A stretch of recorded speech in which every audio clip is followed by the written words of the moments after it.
blesses you, He knows what you deserve, and He knows what perhaps is better for you right now.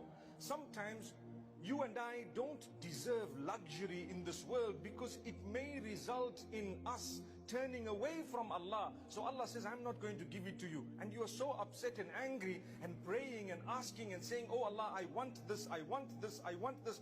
Allah says, I know I'm not going to give it to you because I love you. If I'm going to give it to you, it's not going to be good for you. You and I will not have a good relationship. You will forget me. You will go away from me. You are going to drop into sin and that which is deviant, such that in the hereafter the eternal life will be lost. The best thing, let me let you not have what you want for a few years, and then when you come to me, I will give you everything you want. Subhanallah.